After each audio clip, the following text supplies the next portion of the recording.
Welcome back in, guys, to JE Live. This is the Rams 49ers Week 18 preview and prediction show. I'm your host, Jake Ellenbogen, and today we're going to be talking about that. We're going to be talking about, basically previewing how this thing could go down, how many Akers carries could the Rams give him. In addition to that, can the Rams stop Deebo Samuel? Who's going to be starting for the Niners? All sorts of things. But before we get into that, be sure to subscribe if you haven't already. Be sure to like this video. Be sure to subscribe to this channel, like wherever you're seeing it. I know we're also on Facebook and Twitch. I appreciate everyone that is tuned in to this. In addition to that, be sure to drop comments. I'll be checking them periodically throughout the show. What's up, Ashton? Hope everyone is doing well. What's up, Joakim? How we doing? This game is massive, guys. I mean, this could decide whether or not the Rams have the 2 seed or the 5 seed. I mean, they can't get the 6 seed. They're not, in desperation mode necessarily of missing the playoffs, but the Niners are. So this is a very interesting thing. The dynamic is incredible. We're talking about the Rams in a position to potentially do exactly what the Niners did to them in 2019 and knock them out of the playoffs. And furthermore, the Niners did that to the Rams back in the old playoff format, in which the Rams still would have made the playoffs under the new playoff format. They only had 6 teams at the time. The Rams missed out on the playoffs because they lost, and the Vikings ended up getting the 6th seed, whereas the Rams would have gotten the 7th seed. There was no 7th seed that year. That was the last year they did that format. Go figure. This year, however, because the Niners struggled so much to start the season, they dealt with injuries, and just the fact that Kyle Shanahan doesn't have a very good record against a team that's not the Rams.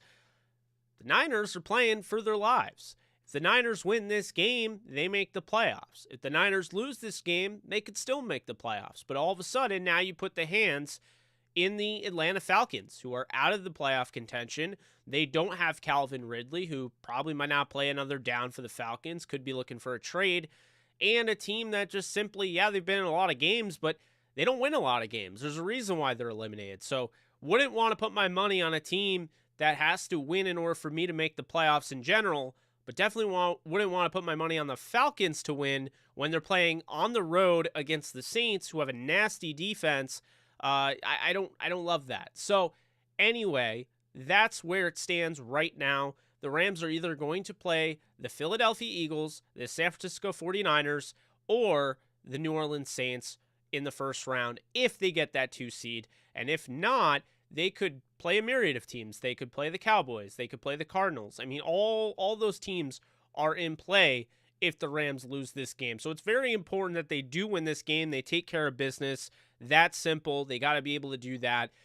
We're going to look at it. Before we do, just a reminder, the Rams did lose to this team, and they have lost this team 5 straight times. They have not beaten Jimmy Garoppolo, and we don't know what's going to happen with him. He has a torn UCL in his thumb, and for those of you who don't know, it makes it incredibly hard to grip a football. When you do this thing with your hand, that's the webbing of your hand. When you have a torn UCL, it makes it incredibly difficult and feels like you are tearing your hand apart.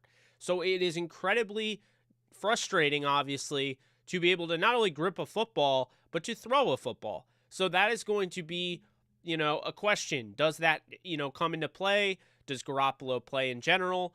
I personally don't think he does. I think you need to prepare for a guy that I talked up on this channel, early last year, before the season started, Trey Lance, my number 1 quarterback coming out of the draft. This is a lot of pressure to put on a kid, but hey, he did a nice job against Houston last week. He would have to do it once again against the Rams. They are playoff desperate right now because they are not a guarantee to make the playoffs. The only way they can make the playoffs is if they beat the Rams. The Rams will still start all their guys the way they have it, okay? And furthermore, to show it to you, they have also announced that they're activating Cam Akers. Cam Akers is now going to, be in this thing.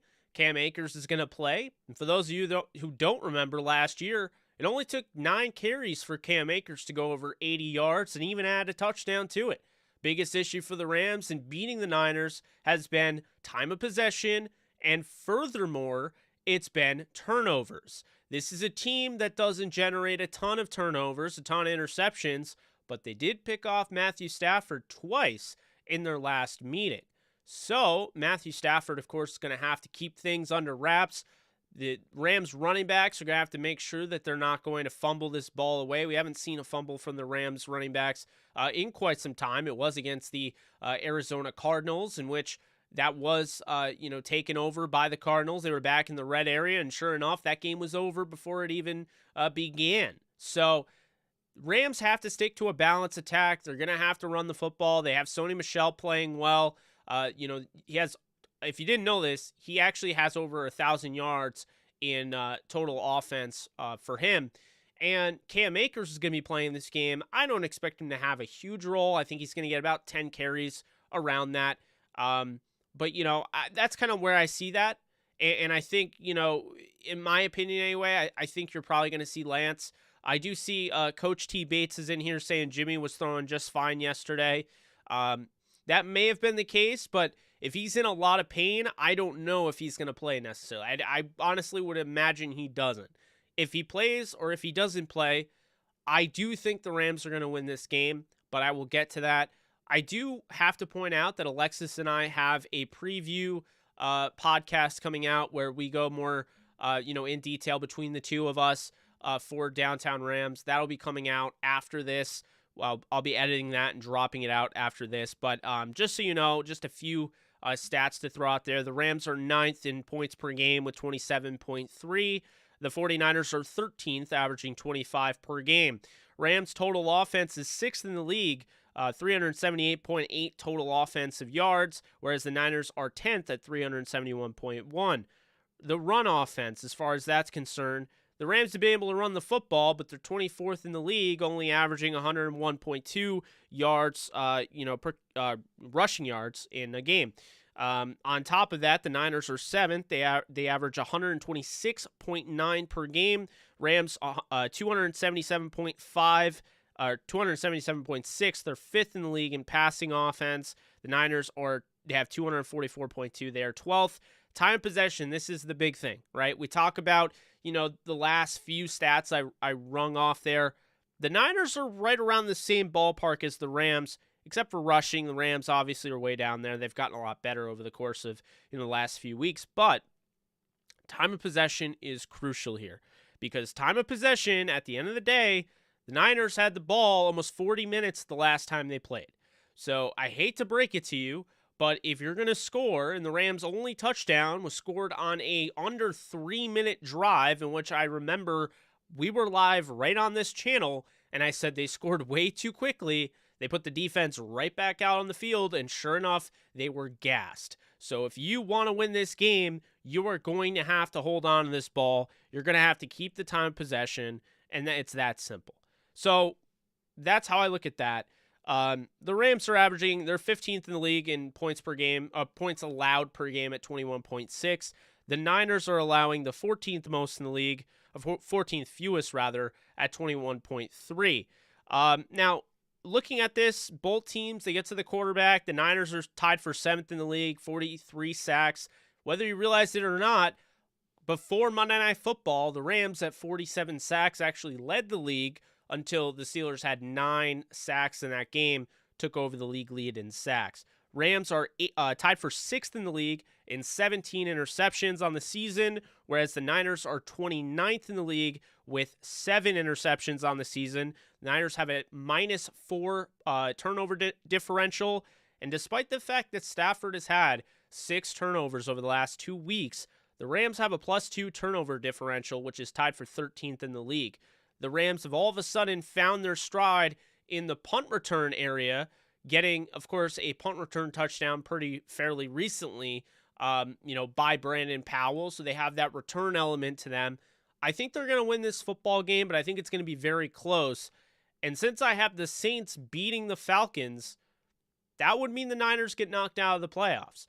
This game did get flexed in a sense to the primetime slot of the 4:25 Eastern time, position there on Fox. It's going to be called by, Joe Buck and Troy Aikman. So they will have the nationally televised game of the week. And that's where I have it.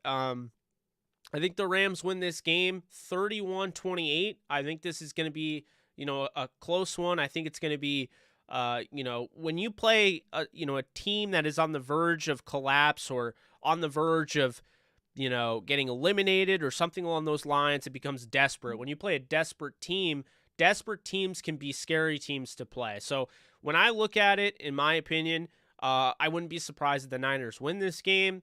But, I really do feel like the Rams are on a mission right now. But they are going to be battle tested. They're going to go up against a team that is not ready to let their season die. Just the same way that the Ravens, they played them tough. They played the Vikings, they played them tough. When you go up against teams that are on the verge of getting eliminated, they are going to be even tougher. Now you factor in the element of the fact they know what you do, and on top of it, they're a division rival. There's a lot riding on this game, and so obviously, this game had to have been flexed to the 425 slot, and even potentially the Sunday Night Football slot if the Raiders-Chargers game didn't mean so much to that. So, in case you guys didn't know, Matthew Stafford has 4,648 passing yards this season. He has 183 more. He needs 183 more to break the Rams' single-season franchise record, which is currently held by Kurt Warner in 2001, who had 4,830. Right now, he's in second. He's not even in second yet because Jared Goff is actually still ahead of him. He had 4,688. So Jared Goff is second. Matthew Stafford is third. He'll pass Jared Goff for second place. Pretty early in that game, I would have to imagine. He just needs 41 yards passing. So there's that. Cooper Kupp needs 136 yards to reach 1,965 yards and break the single-season record held by Hall of Famer wide receiver Calvin Johnson. He did that in the 2012 season. He also needs 12 catches this weekend to pass Michael Thomas. He'd have 150. Michael Thomas finished with 149 of the Saints. Back in 2019, he had the record. So we'll see if he does that. But I'm looking at this game as it's not really about records, guys. I mean, the Rams have a chance to knock the 49ers out of the playoffs after the 49ers did this to the Rams in 2019. They have a chance to win the division, which they haven't done since 2018. And they have a chance to get the number 2 seed, which would mean that if for whatever reason, the Packers get bounced early in the playoffs in the divisional round, in the NFC title game, I mean, the rest of the way, depending on the Super Bowl status, because now apparently that's up in the air.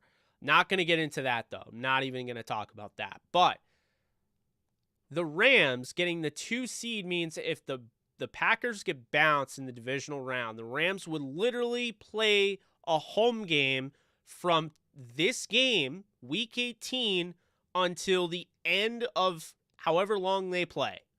They make it to the, past the wild card. They go to the divisional. They go to the NFC title game. They go to the Super Bowl, assuming it stays at SoFi. They would just basically be living at home. So that is a huge thing here. That's a huge element here. Then on top of it, you have to keep in mind if the Niners get knocked out and the Saints get the 7th seed, Saints would play the Rams. That would be a rematch. A very painful reminder, but also something for the Saints fans that they would also want revenge. This may not be a team to do it, but this defense, you get Stafford throwing an interception or two, this could be a tough game. So, there's definitely, all those teams. I mean, I don't think there's a team you want to play coming into the playoffs. There's, they're all deserving. The Niners are deserving of making the playoffs. The Saints are. I would honestly say the Niners feel more deserving than the Saints, regardless of this outcome. But the Niners early on in the season struggles, that has put them in this position. Now, are the Rams going to stop Deebo Samuel? That's the big question here, because the 49ers were genius in how they used Samuel on November 16th on Monday Night Football. Samuel not only ran for 5 times, he ran 5 times for 36 yards and a touchdown. He also had 5 catches for 97 yards and a touchdown. He has been a Ram killer. He has. Up there with Larry Fitzgerald, up there with Tyler Lockett, George Kittle, his teammate. He's been a Ram killer. You got to give him that credit. And so The question remains, will they be able to stop him? Will they make adjustments? If they make adjustments, does that open the door for a guy that's also very talented but doesn't get anywhere near as many of the opportunities a guy like Brandon Ayuk, who's also built similar? The way the Niners built their receiver room is very simple. They're guys that can win after the catch. They're essentially running backs with the ball in their hand. They're filled out. They have bulk. And so that's what makes them so dangerous. It's, their philosophy is yards after the catch and generating yards after contact. If you don't believe me, just go back and watch any of the Rams-Niners games since Deebo Samuel's come in the team. They prioritize that. Brandon Ayuk is another guy that can do that. So, because of that, they're in a little bit of a weird position here because they can go and they can just basically bracket Deebo the whole game and force the Niners to put him in the backfield. But either way, you're not going to just shut down Deebo Samuel because they will find out ways to get him involved. Kyle Shanahan dials it up a notch when he plays against Sean McVay. I always joke about this, but it's true. If the Niners played against the Rams every week, they'd probably be undefeated. The way they prepare for the Rams, it seems better than any team in the league. They just have their number. But the Rams changed, and that's the thing. Deebo may not have realized it, but the defense has evolved. And if you guys didn't know this, here are the DVOA standings for the Rams units. Ready? Offense, they're 6th in the league. Defense, they're 5th in the league. And special teams, they're 6th in the league. So, crazy enough, when I said, remember when I was saying, give Raheem Morris time? He knows what he's doing. Things are going to work. This is what I meant. Now he's got a top 5 defense. After all that time, reintegrating players. You had players that were injured. They come in. Players that were traded or, they were signed. They come in. They're playing well. Let me look at their front. Look at the way A'Shawn Robinson's playing. Greg Gaines. Aaron Donald. Aaron Donald's deserving of the Defensive Player of the Year. Whether or not you give it to Watt or him, it doesn't matter. They both earned it. But that's the point. So their defensive line is filthy right now, and they still don't even have Sebastian Joseph Day back. The outside linebackers, Von Miller's playing about as good a football as anybody for the outside linebacker position, except for maybe TJ Watt. But, if you look over the course of his time, as a Ram, he's really started to dial it up a notch. I don't think that's being said enough. And I'm going to bring up a tweet over on Downtown Rams. You can follow us at Downtown Rams. Blaine Grisak, I believe, put out, sometimes you need to look past the box score and stats. Since the Rams bye, Miller ranks 6th among edge rushers with 26 pressures, and that is 2 fewer than TJ Watt. Miller's also 4th highest graded run defender according to PFF. So anyone that thinks Von Miller is quote-unquote washed, well, that's just not true at all. Not even a little bit. It's not. It's not factual. And by the way, those pressures are after, because the date of that was the 5th. So that was Wednesday. So the pressures, that stat, 2 fewer than TJ Watt, that's after the Monday Night Football game in which Watt just had 4 sacks against the Browns. Miller's playing well. You look over at Leonard Floyd, he's playing well. Justin Hollins is back. They figured out a way to integrate him. So now you look at the linebackers, and you're thinking, oh no, Ernest Jones goes down. He's probably going to be out until at least the wild card game, if not later. And you're thinking, oh no, what's going to happen? Well, all of a sudden, Raheem Morris and the guy that a lot of people wanted to fire has figured out a way to get the most out of Travin Howard and Troy Reeder. And those guys have played up to standards since they lost Ernest Jones early on in the Vikings game. We saw it against the Ravens. We saw it the rest of the Vikings game. Troy Reeder stepped up and has stepped up, and Travin Howard has. So now we go to the corners. Jalen Ramsey, the best DB in the league. He's playing just as well as you would expect. Rapp's playing solid. Jordan Fuller's back from the COVID list. He's playing all right. Darius Williams has made, some pretty big plays. This is the thing. And then you have Dante Dion, and even David Long has played better. So there's not really a hole in the Rams defense right now, because the one that you would have expected to be a hole has actually been huge and has come up huge for them. So that's where we stand right now. This Rams defense is not an issue. Then you look at the offense. Stafford has his moments where he's turned the ball over. If he minimizes those turnovers in the first half, look at his second half numbers. He has the highest second half passer rating of any quarterback in the NFL. That's not a made up stat. It's facts. 11 touchdowns, 0 interceptions in the fourth quarter. He's by far the most dominant passer in the fourth quarter. And it's not garbage time, because this team is either in it, they're either in it trying to win it, or he's taken out at the third quarter in a blowout. He doesn't play garbage time. There's no such thing as stat Padford, because the Rams don't have him out there long enough for that to even be the case. So, what about running back?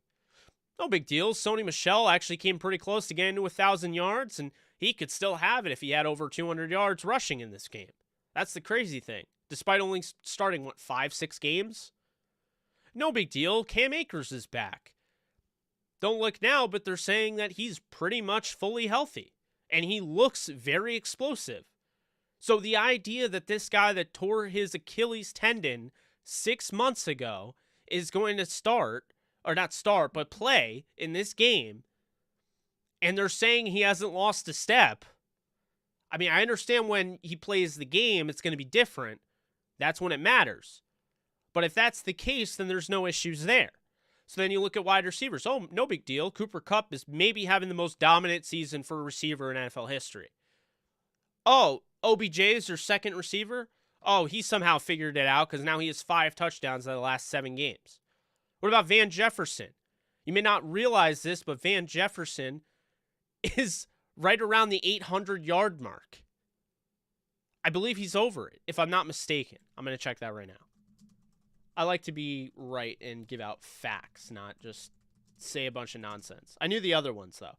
Van Jefferson right now has 771 yards. He's 7th in the league in yards per reception with 16.1. So then you look at the tight ends. You saw Tyler Higbee and the way they really utilized him last week and what he's been able to do as a blocker. Oh, wait, last week they didn't have Andrew Whitworth, right? He comes back. Or they didn't have him against the Vikings. He comes back. Look at that.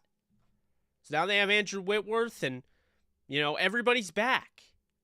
This team's ready, folks. And they're going to have to prove it this weekend to everybody. But not everybody's been paying attention. I know you guys have, because you've listened to me and you've listened to others, and you see it, and I also see it. But you also can't stop being called a homer for it. But the fact is this. This is probably the best team in the league right now. And furthermore, as DVOA proves, like I said, 6th in offense, 5th in defense, 6th in special teams, it proves that they're the best complementary football team in the league.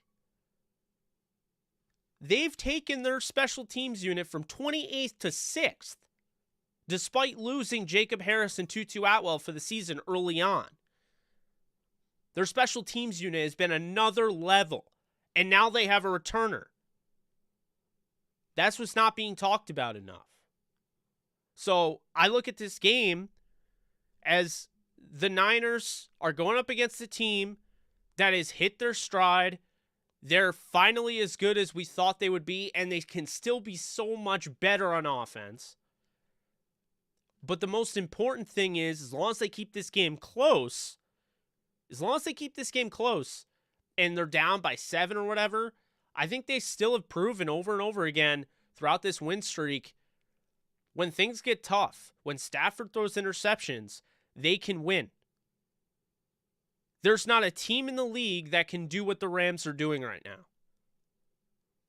Tom Brady threw a pick six last week against the Jets, and everyone was still talking about how they won and who they're missing. But they're forgetting the fact that they almost lost to the Jets. And they got shut out at home against the Saints, who were quarterbacking Taysom Hill. That's not the same thing. When you look at the Rams, they're going up against the Ravens, who have literally been in one-possession games with teams like the Browns, who at the time were very much in the thick of things in the playoff hunt, and the Packers, and the Steelers. That's the thing, guys. The Rams are they played these tough, desperate teams down the road. This was not an easy stretch. And here they are on a 5-game win streak, trying to make it 6 against a team that they simply have not been able to beat the last 5 tries. And they've changed what they were doing. The Niners team that saw them on that November day was not the same team that the Niners are going to get this weekend.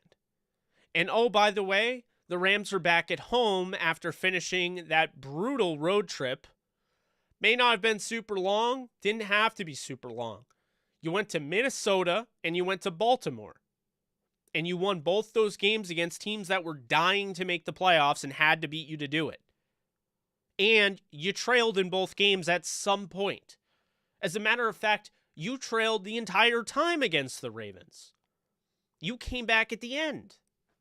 Sure, you dominated. You probably should have won by 20, but that wasn't the point. The point was you faced adversity head on and you won. You got it done. That's what it's about. That was a playoff conditioning win. That's what people don't get. It was a playoff conditioning win.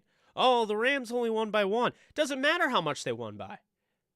It does not matter. When you get into January football, no one is going to sit there and criticize a team for barely beating a team in the playoffs. I mean, look at last year. Taylor Heineke almost upset Tampa. So much for the almost, right? Because Tampa took that almost upset all the way to their home in the Super Bowl, and they won in a blowout. Like, against the AFC's best to offer. I don't care about the injuries. That's what happened. So, this whole, everyone focusing on, oh, well, the Rams only won by 1. I've seen them. They're like, 8th or 7th in power rankings? You have to be a moron to think that they're the 7th best team right now in the NFL. Maybe during their losing streak, sure. Not right now. This team is as good as I expected, except I thought their offense would be better, but their defense is better than I expected to this point. I thought their defense would be top 10. Their defense is even better than I expected, which is very exciting, and their special teams unit has been figured out in a good way. They figured out their special teams unit. So, here's the thing, okay? When you look at Stafford, you look at the interceptions, you get a little worried, sure. That's the price you pay to have a guy that can make all of the incredible throws. Essentially, sometimes he's going to get picked. It's happened for Brady. It happened for Favre. See, the problem is, some people like to kind of make it like Stafford's kind of like Rodgers. Stafford's more like Brett Favre. Stafford makes throws where you're like, what are you doing? And he completes them. And then he makes throws where you also say, what are you doing? And he completes them to the other team. But Stafford helps you more than he hurts you. If you don't believe me, he's added 18 passing touchdowns that the Rams did not have last year. There's a reason why Van Jefferson is 6th, or I'm going to go back and check. Yeah, 7th in yards per reception this year. It's because Stafford can throw the deep ball. But not just throw it. He's mastered the deep ball. As long as he doesn't get hit while he's throwing and a guy is open, he can hit that throw. They haven't had that since 2018 and 2017 with Goff. So, Yeah, I look at this game. I understand the Niners can take advantage of the Rams with their, their turnovers. I get that, but I think the Niners are playing a team, they better be ready for that team because I didn't get the vibe out of, the most recent interview with Deebo Samuel. I didn't get the vibe that they were taking the Rams seriously, or at least serious enough, which I think is human element, right? You beat a team 5 times in a row, you kind of get ahead of yourself a little bit.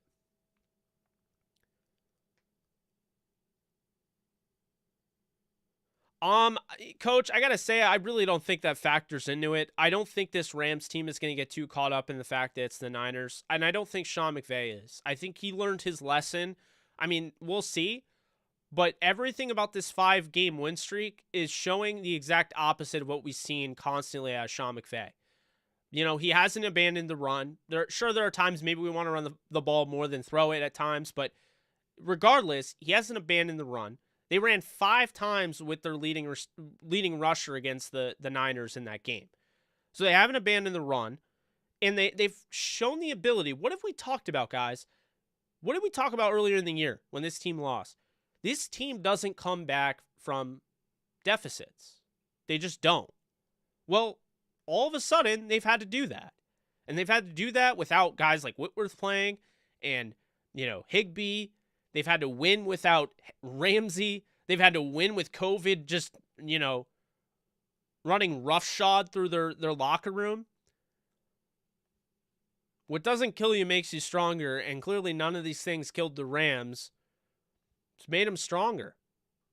And look at what they were able to do without their star running back in Cam Akers. And if you think for a second that I'm overrating the type of impact Cam Akers would have made on this team, I love Darrell Henderson as much as anybody. But can you imagine if you had Darrell Henderson and Cam Akers this year and Sony Michel? Seriously, that tandem. Now, would they have traded for Sony Michel having Cam Akers? Probably not. But can you imagine those two in tandem? What Sony Michel lacks, Cam Akers has. What Cam Akers lacks, Sony Michel has. And Hendo. So it works. Cam Akers, I think there's a lot of people that really believe he's really good. And then there's some that are like, he's good, but I look at his stats and 641 rushing yards or whatever he had last year isn't that great. And what I'll say to that is he's top 5 in rushing the last 5 games of the year. And the first 2 games of the playoffs, everybody playing 2 games, he was second. He was number 1, actually. He led the league in rushing the first 2 playoff games. Leonard Fournette led the entire playoffs in rushing, and he went to the Super Bowl and barely had over 100 yards more than Cam Akers did. Cam Akers was second in the playoffs in rushing and only played in 2 playoff rounds. He did not get to the Super Bowl. He didn't play he didn't play 4 games. He didn't play the 2 extra games Fournette played. He's probably not going to get a bulk of the carries in this one. He doesn't need to. This team has changed to more of a zone blocking scheme. This offensive line has been great, and I imagine it will continue to do that. And so for this game, I have 31, I have 28. Niners lose by 3. I think it's going to be a hard-fought game. I think it's going to be very exciting. It's going to be the game of the week. I think the Niners are going to give it their all, and at the end of the day, I think the Rams are going to be too much. Regardless if it's Trey Lance or Jimmy Garoppolo, I tend to think it's going to be Trey Lance. Coach seems to think it's going to be Garoppolo. I think it's going to be a close game. And I do think guys like Deebo Samuel might be covered, and I think the Rams might do a nice job stopping Samuel, but a guy like Brandon Ayuk can make something happen. Or you always have to worry about George Kittle, who's the biggest one of the 3. I mean, I think he's the best of the 3. Samuel might give the Rams more of a headache as of late, but you can't discount what George Kittle is to that team. So 31-28 is what I have. And I think this game is going to be massive. I really do. And I think that the Niners' playoff hopes come to an end because I think the Saints are going to beat the Falcons. But like I said, Both of these games are going out at the same time. They reflect the 4:25 slot, so that'll be interesting. We won't know for sure whether or not the Niners are going to make the playoffs, win or lose.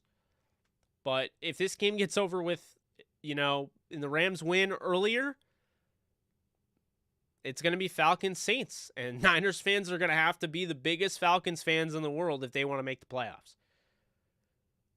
So, going to be pretty crazy. Yeah, guys, please hit the like for me. Would really appreciate it. We are at 43, but we're over 140 people, so I really do appreciate you all in here. Always a lot of fun doing these.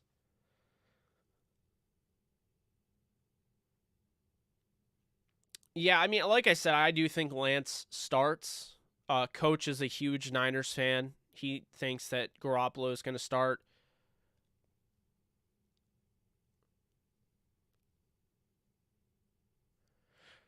Yeah, it's not just the wide zone, though, Coach. Because this team, they run a zone blocking scheme, but they're not just a wide zone running team. Because when you look, a lot of the runs that Sony Michel have are inside zone. He goes up the gut, and that's the thing. It's not really a wide zone like the way they were running with Henderson, or, maybe they want to run with Cam Akers. But Cam Akers is very, he's scheme versatile. He can run wide. He can run, inside. He can help you as a pass catcher out of the backfield. His biggest issue, and I don't expect it to be corrected because, where you would have, seen an improvement probably, he focused so much on coming back from his injury he wasn't able to work on, is pass protection. And that's going to take time. I think he'll get better at it. I think when I watch the film, he's weaker in that area, but I think he has the potential to grow and get a lot better in that area. I'm excited to see him now that he's healthy and can stay healthy, hopefully.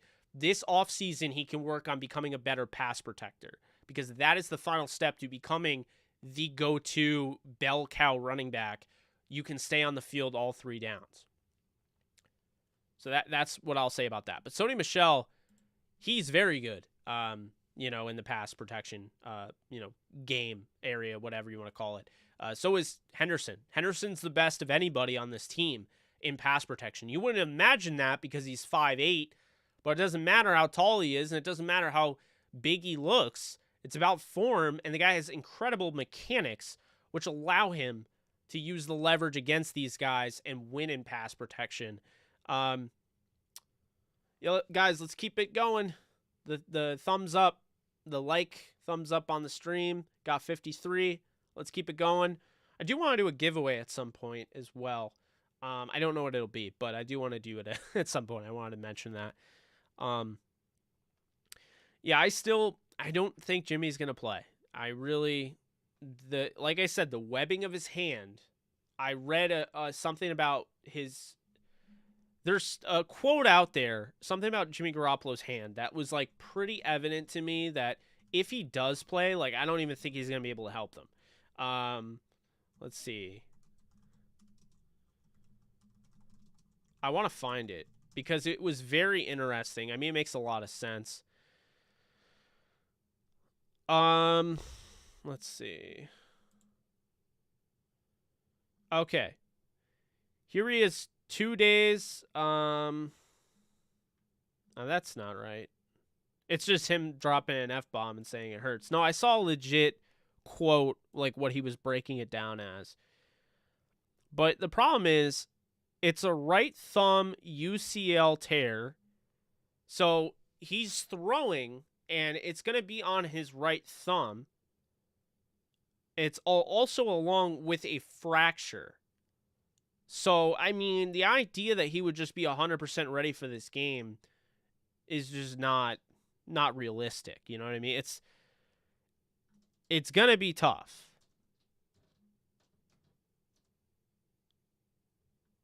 I mean,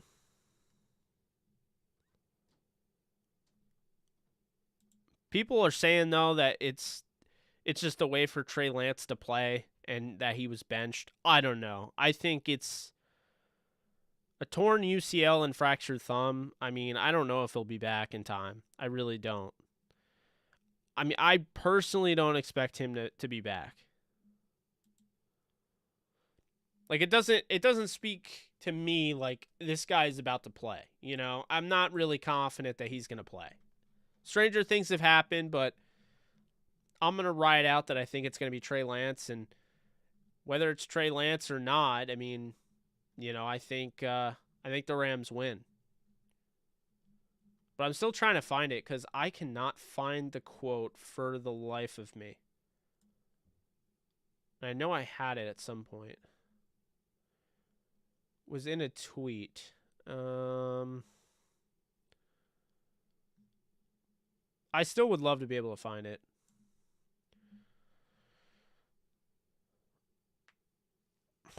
I don't know. I don't know what to think.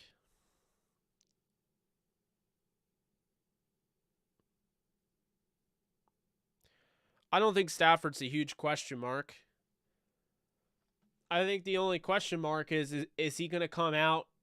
Is he going to have one of these games where he gets off to a fast start in the first half? Because if he does, the issue with guys that struggle in, say, the big game, guys that struggle in the postseason, is that they have a clutch issue.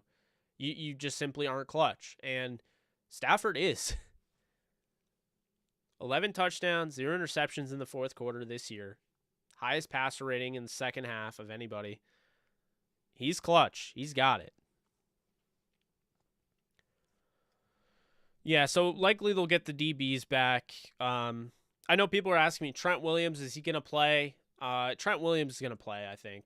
He won't practice, but I think they're going to hold him out and just, keep it easy, and then he's going to play. We'll see if Al-Shaair plays. I know he's dealing with a knee injury. So I saw he was on the injury report. We'll see if he plays. He has not practiced yet. So Azeez Al-Shaair, the talented young linebacker for the Niners. But, yeah, I tend to believe that the Rams are going to win this game for sure. And, it's going to be close. It's going to be 31-28, like I said. But, I tend to believe that they will win this game. Looking at the Prize Picks, of course, as you know, this channel is brought to you by Prize Picks.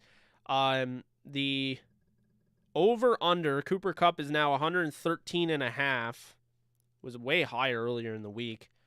113.5 over-under. Van Jefferson's is 36.5 receiving yards over-under. Odell Beckham Jr. is 31.5 receiving yards over-under.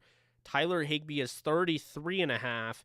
And then looking at the Niners, you have 54.5 for George Kittle. Brandon Ayuk is 40.5, and Deebo Samuel still not really getting the credit there. He's 48.5. Looking at the rushers, I don't know if there's going to be any for that.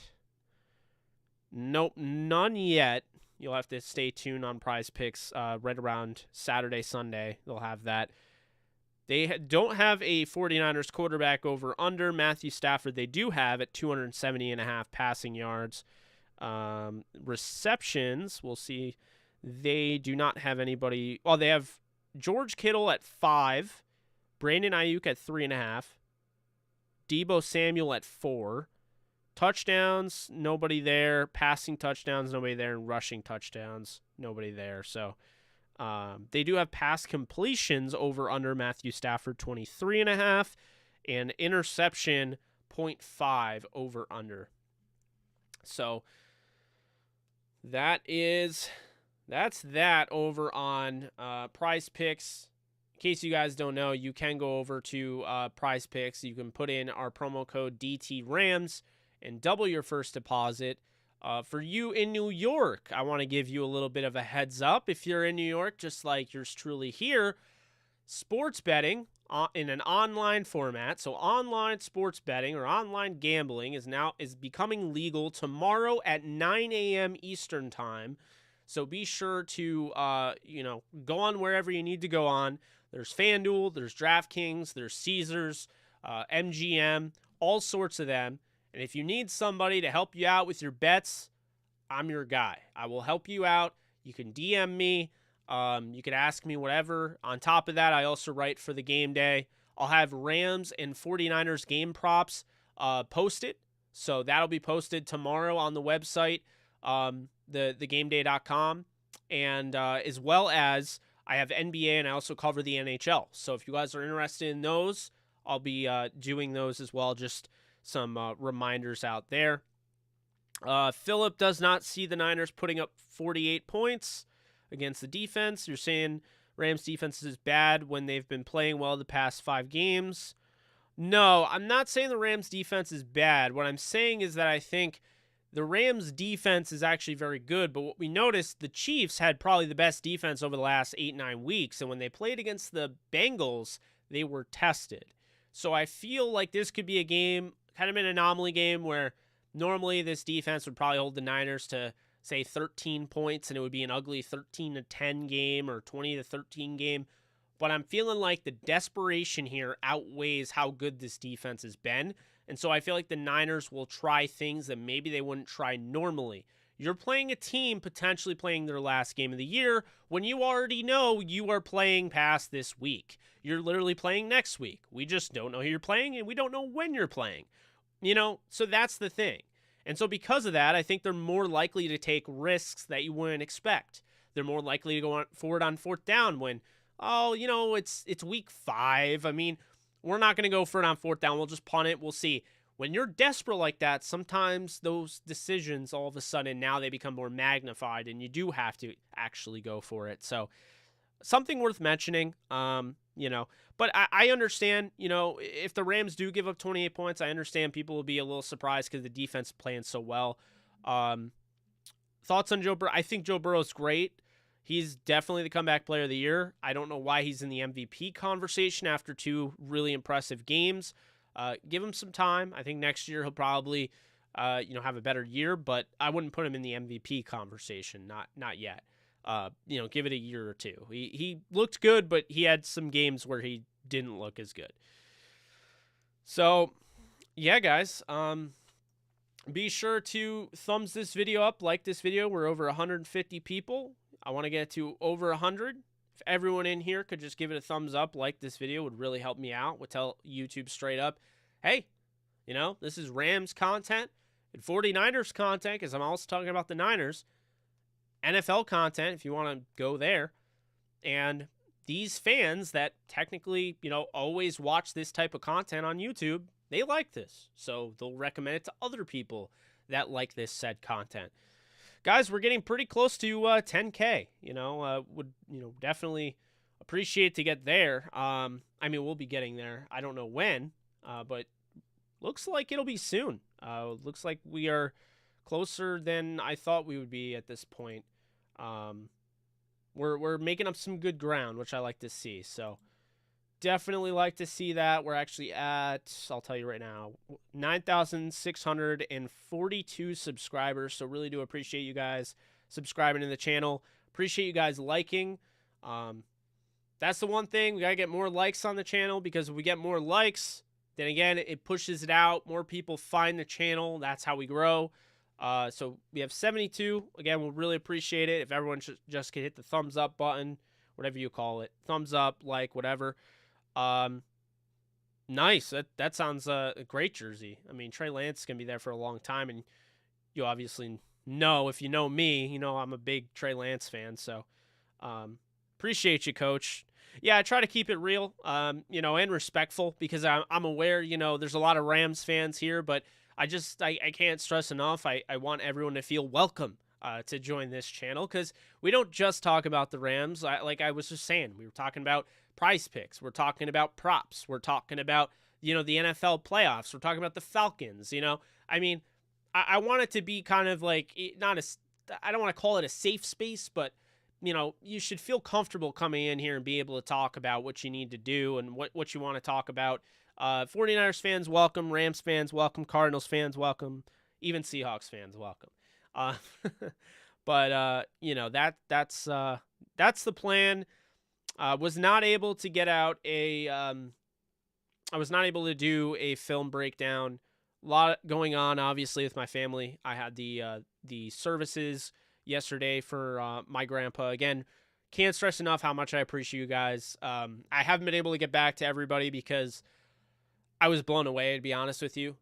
Just that many people reached out, and just the comments and the retweets and the likes and the quote tweets and comments on YouTube and Facebook and Twitter, and it's been a lot. It's been great. Really do appreciate all the support. it's also been tough for me because, I love my grandfather so much. I obviously still do.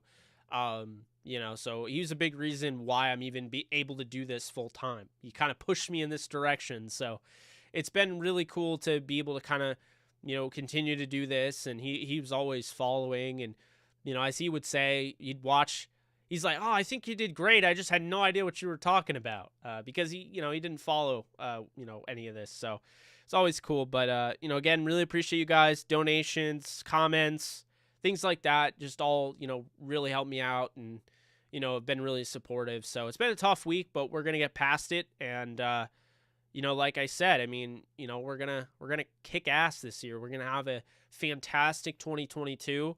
It didn't start off the way I wanted it to at all, but, there's nowhere to go but up. And, that's what I intend to continue to do. So again, appreciate you guys so much for tuning in.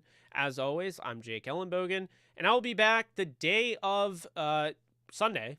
I don't know why I'm trying to go all off there.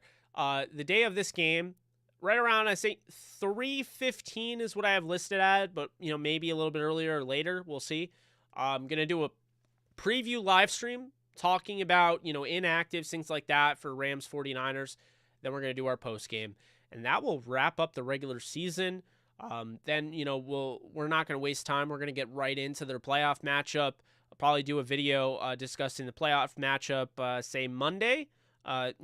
Thank you, Dave. Thank you guys so much who are saying, thank you for your loss and the prayers. I really do appreciate that. And I do see that, so I wanted to say that. But, we're going to get into whoever they play, whether it's the Eagles, the Niners, or the Saints. We're going to get into that on Monday. We'll know more about that since there's no Monday Night Football game, I don't believe. Yeah, there's none. The last one is Sunday. So we'll get into that, and then that'll be that. So obviously more, content coming along the pipeline. And, if you really want more Rams content, I have some videos up on this channel. If you haven't checked out my Cooper Kupp one, I invite you to do so. If you haven't checked out my Stafford one from the week before he made me look like an idiot, you can check that one out. But you can also check out the podcast, which will be dropping within the hour of this ending, and all the other podcasts that are out there that Alexis Kraft and I do. So, again, really appreciate you guys. You guys are awesome. And, that's it for this one. So appreciate you guys. Enjoy your Friday and your weekend. I will see you guys Sunday. Later.